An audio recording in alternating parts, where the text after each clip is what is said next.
जय हिंद साथियों। आज हम इस वीडियो में बात करने वाले हैं ट्रेड टेस्ट के बारे में। जितनी भी आपकी कांस्टेबल पोस्ट थी, मसालची हो, वाटर कैरियर हो, कुक हो, वॉशरमैन हो, सफाई कर्मचारी हो या फिर टेबल बॉय हो, इन सभी पोस्ट के बारे में आज हम ये जानेंगे कि कैसा इनका ट्रेड टेस्ट होने वाला है और क्या क्या इनके ट्रेड टेस्ट में पूछा जाएगा। इसके अलावा बाकी जो पोस्टें हैं जैसे सब इंस्पेक्टर की है, एएसआई की है, इंस्पेक्टर की है या हेड कांस्टेबल की है, तो वो भी इस वीडियो को देख सकते हैं क्योंकि उनके लिए भी इसमें काफी कुछ सीखने को मिलेगा और उनको भी पता चलेगा कि ट्रेड टेस्ट आखिर कैसा होने वाला है। और अगर फिर भी किसी को किसी ट्रेड से रिलेटेड कोई दिक्कत है तो वो आप हमसे कमेंट सेक्शन में पूछ सकते हो। आप पर्टिकुलर ट्रेड का नाम बता सकते हो, हम कोशिश करेंगे कि उसके ऊपर भी वीडियो बना दे। तो आज की इस वीडियो में हम कांस्टेबल ट्रेड टेस्ट से रिलेटेड सारी बात करने वाले हैं। चैनल को आप सब्सक्राइब कर लो, वीडियो को लाइक करना और वीडियो को पूरा एंड तक देखना क्योंकि ये जो इन्फॉर्मेशन है यह बहुत इंपॉर्टेंट है आप सभी के लिए। चलिए तो वीडियो को करते हैं शुरू। एक पर्टिकुलर पोस्ट के ट्रेड टेस्ट के बारे में जानने से पहले आप सबसे पहले ये जानिए कि नोटिफिकेशन के अंदर जो लिखा है ट्रेड टेस्ट के बारे में वो क्या है, उसको अच्छी तरह से समझिए। तो मैं बताता हूँ आपको। जो स्टेज 3 है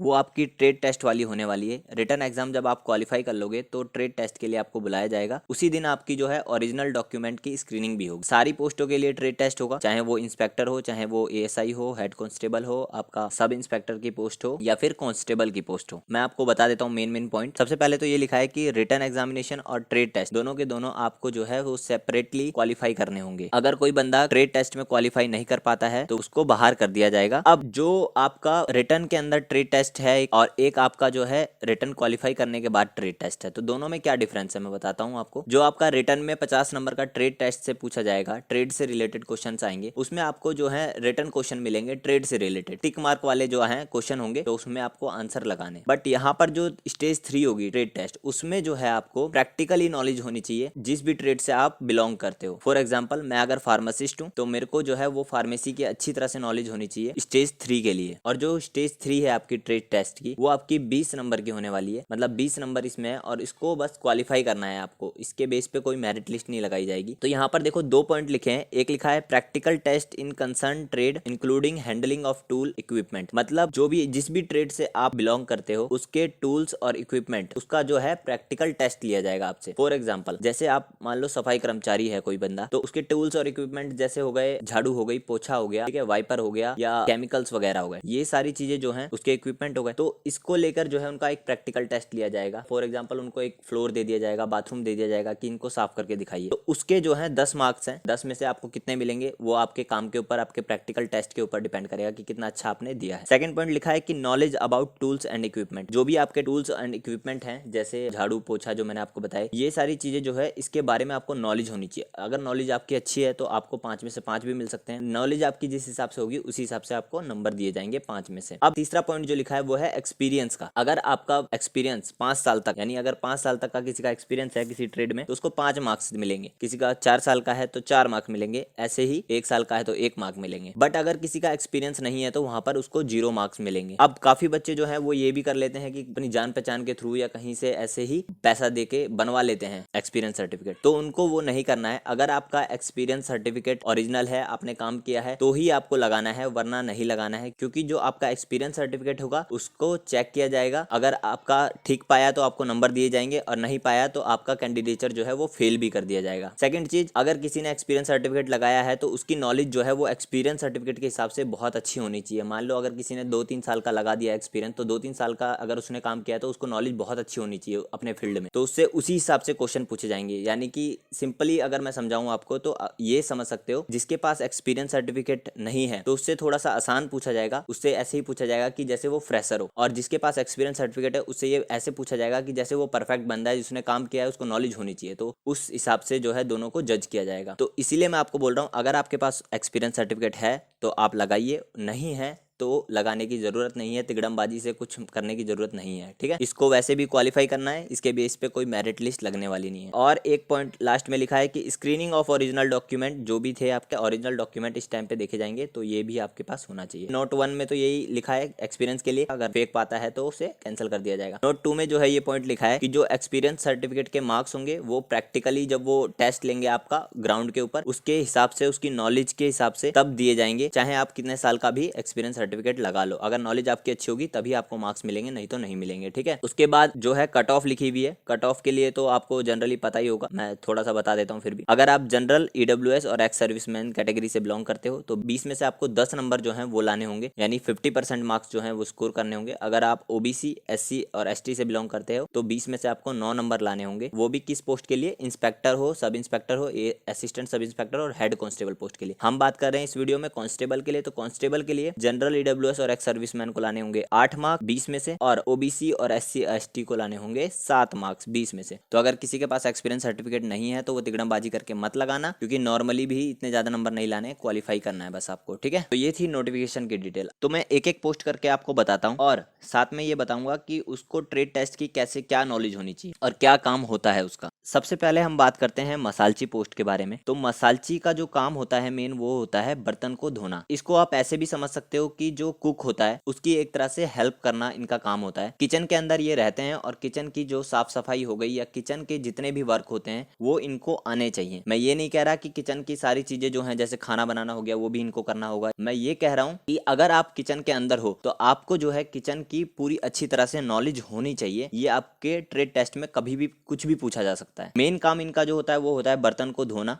अब उसमें जो है देखो आपका क्या क्या पूछा जा सकता है ट्रेड टेस्ट में। सबसे पहले तो मैंने आपको बताया कि प्रैक्टिकल नॉलेज के आपको 10 नंबर दिए जाएंगे। तो प्रैक्टिकली जो है आपको बर्तन वहां पर धो के दिखाने होंगे, उनके जो भी वो खराब बर्तन देंगे या साफ बर्तन देंगे तो उसको आप कितने अच्छी तरीके से धो रहे हो ये चेक किया जाएगा। अगर आप बर्तन धो रहे हो तो आपको ये ध्यान रखना है कि पानी जो है वो ज्यादा वेस्ट ना हो और बर्तन भी आपके साफ धुले। उसके अलावा जो जो बर्तन धोने के लिए वॉशिंग मटेरियल यूज होता है, चाहे वो आपका विम बार हो चाहे और कुछ हो, तो उसकी जो है आपको नॉलेज होनी चाहिए। कोशिश ये करनी है कि कम से कम यूज करो और बहुत अच्छे से जो है अपना काम करके दिखाओ। वेस्टेज किसी भी चीज की नहीं होनी चाहिए, चाहे वो आपका केमिकल हो चाहे वो आपका पानी हो। इसके अलावा आपसे जो है वहां पर भाई बड़े बड़े बर्तन जो होते हैं वो भी साफ करवा के देखे जा सकते हैं, क्योंकि जैसा कि मैंने आपको बताया कि प्रैक्टिकल नॉलेज के आपको 10 नंबर, तो प्रैक्टिकल आपको करके दिखाना होगा वहां पर। दूसरी चीज, आपको टूल और इक्विपमेंट जो भी आपके यूज हो रहे हैं बर्तन धोने के अंदर या फिर आप बोल सकते हो कि किचन के अंदर जो यूज हो रहे हैं, उन इक्विपमेंट की नॉलेज होनी चाहिए अच्छी तरह से कि किसका क्या वर्क है। जो रिटर्न ट्रेड टेस्ट होगा उसमें भी इसी टाइप के कुछ क्वेश्चन होंगे, बर्तन से रिलेटेड, वॉशिंग मटेरियल से रिलेटेड, केमिकल से रिलेटेड। तो इस चीज की जो है प्रॉपर नॉलेज होनी चाहिए आपको। अगर नॉलेज नहीं है तो अभी भी आप अपने घर में सीख सकते हो, अभी काफी टाइम है ट्रेड टेस्ट होने में। अगली पोस्ट है हमारी वाटर कैरियर की। वाटर कैरियर का मेन काम होता है आटा गूंदना। आटा गूंदना कह लो या फिर रोटी बनाना कह लो। इसके अलावा वो सलाद भी काटते हैं, ये सब्जी भी काटते हैं। तो टोटल मिला के जैसा मैंने आपको बताया मसालची के बारे में, इनका भी काम होता है कि कुक जो होता है उसकी हेल्प करना। इन सभी की जो है पोस्ट बराबर होती है, बट आप ये कह सकते हैं ये तीनों एक साथ मिलके काम करते हैं, कुक, मसालची, वाटर कैरियर आपका। तो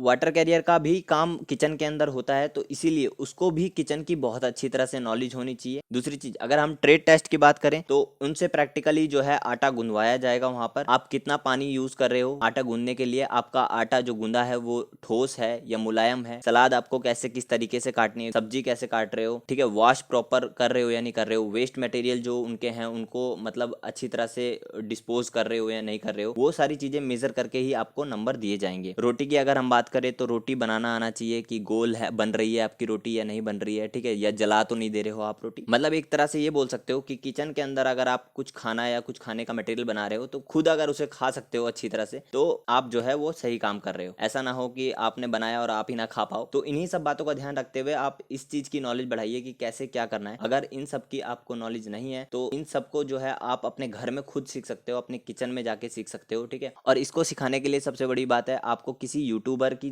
जरूरत नहीं है या किसी और बंदे की जरूरत नहीं है। आपके घर में आपकी मॉम होगी, ठीक है, मम्मी है, उनसे सीखिए। वो गॉड ऑफ किचन है एक तरह से बोल सकते हो, उनको सारी नॉलेज होती है, वो आपको सारी चीजें सिखा सकती हैं। तो जाइए अपनी मम्मी से सीखिए। नेक्स्ट पोस्ट हमारी है कुक की। तो कुक से ही आप समझ गए होंगे इनका मेन काम क्या होगा। खाना बनाना जो है इनका मेन काम होता है। जैसा मैंने आपको बता दिया है कि वाटर कैरियर हो गया, मसालची हो गया, कुक हो गया, ये तीनों मिलकर एक साथ किचन में काम करते हैं। तो अगर हम ट्रेड टेस्ट के बारे में बात करें कुक की, तो इनको भी किचन की प्रॉपर नॉलेज होनी चाहिए कि क्या चीजें कैसे होती हैं किचन के अंदर। सेकंड चीज, खाना बहुत अच्छी तरीके से बनाना आना चाहिए। थर्ड चीज, मसालों की नॉलेज होनी चाहिए प्रॉपर, जितने भी मसाले होते हैं कि कौन सा मसाला किस टाइप का है क्या है, ठीक है, इस चीज़ की नॉलेज होनी चाहिए। उससे अगली चीज़ अगर मैं बताऊँ तो वैरायटी जो है खाने में आपको आनी चाहिए बनानी। फॉर एग्जाम्पल आपको साउथ इंडियन खाना भी बनाना आना चाहिए, आपको जो है भाई नॉर्थ इंडियन खाना भी बनाना चाहिए, मतलब आपको जो है वो खाने की अलग अलग वैरायटी भी बनानी आनी चाहिए। इसके अलावा अगर वेजिटेरियन और नॉन वेजिटेरियन दोनों खाने अगर आप बना सकते हो तो बहुत अच्छी बात है। अगर कोई वेज भी बनाता है तो भी कोई दिक्कत नहीं है उससे। सबसे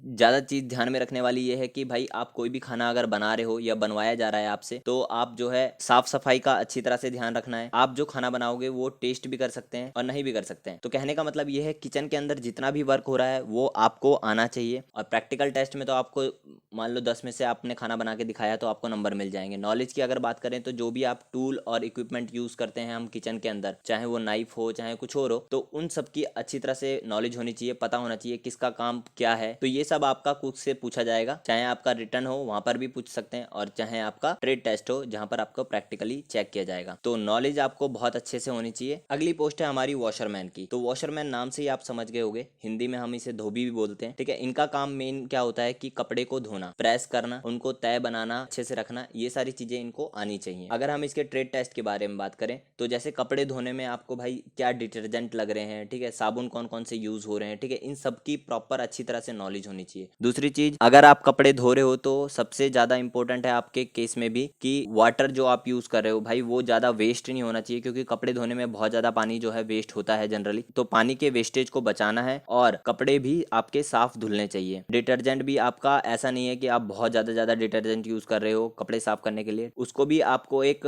रिक्वायर्ड अमाउंट ऑफ डिटर्जेंट जो है वो यूज करना है और कपड़े आपके क्लीन एंड क्लियर होने चाहिए। उसके अलावा अगर हम प्रेस की बात करें तो प्रेस आपको यानी इस्त्री जो बोलते हैं वो करनी आनी चाहिए कि कैसे आपको जो है वो प्रेस करनी है, कैसे उसकी तय बना के रखनी है। तो आपको प्रॉपर जो धोबी का वर्क होता है वो आना चाहिए। आपके जो जो केमिकल यूज हो रहे हैं उन सभी की आपको नॉलेज होनी चाहिए। यही सब आपसे करवाया जाएगा ट्रेड टेस्ट के अंदर। अगली पोस्ट की अगर हम बात करें तो सबसे ज्यादा जो बच्चे हैं इसी पोस्ट के अंदर हैं, सफाई कर्मचारी के अंदर। इनको तो लगभग पता ही होगा कि इनको क्या काम करना है, वहां पर क्या नहीं करना है। मैं जल्दी बता देता हूँ। इनका मेन काम होता है भाई साफ सफाई करने का, चाहे वो आपका सीवेज हो, चाहे वो आपका बाथरूम हो, चाहे आपका फर्श क्लीनिंग हो, फ्लोर क्लीनिंग हो, ये सारी चीजें आपको आनी चाहिए। इसके अलावा जो इसके अंदर इक्विपमेंट यूज होते हैं जैसे झाड़ू हो गया, पोछा हो गया, स्क्रबर हो गया, ब्रश हो गया, वाइपर हो गया, इन सारी चीजों का आपको पता होना चाहिए कि किसका क्या काम है और किसको कैसे यूज करना है। जैसे झाड़ू में भी दो तरह की झाड़ू होती है, एक फूल झाड़ू होती है, एक सींक वाली झाड़ू होती है और एक वो होती है बांस वाली शायद झाड़ू भी होती है। तो आपको इनका पता होना चाहिए कि किस झाड़ू का किस तरह से यूज करना है, किस फ्लोर पे यूज करना है, ठीक है। आपको भी जो है इन सब चीजों की नॉलेज होनी चाहिए। जो भी आपके केमिकल यूज होते हैं साफ सफाई करने के अंदर, जैसे फिनाइल हो गया या फिर कोई एसिड यूज होता है, और भी बहुत सारे केमिकल्स होते हैं जैसे R1 से R9 तक केमिकल होते हैं, ठीक है। उन सभी की जानकारी आपको होना चाहिए, उनको पता होना चाहिए किस केमिकल को क्या बोलते हैं, किसका क्या काम है और किसको किस तरीके से यूज करना है। ये सारी चीजें आपको ट्रेड टेस्ट में पता होनी चाहिए सफाई कर्मचारी के लिए। इसके अलावा सीवेज ब्लॉकिंग हो जाती है तो उसको कैसे ओपन करना है, ट्रेड टेस्ट में आपसे कुछ भी पूछा जा सकता है, कुछ भी करवाया जा सकता है। तो उसके लिए आपको पहले से प्रिपेयर होना है और अपने वर्क को भाई अपने दिलो जान से अच्छी तरह से करके आना है, तभी आपका जो है ट्रेड टेस्ट क्लियर होगा। और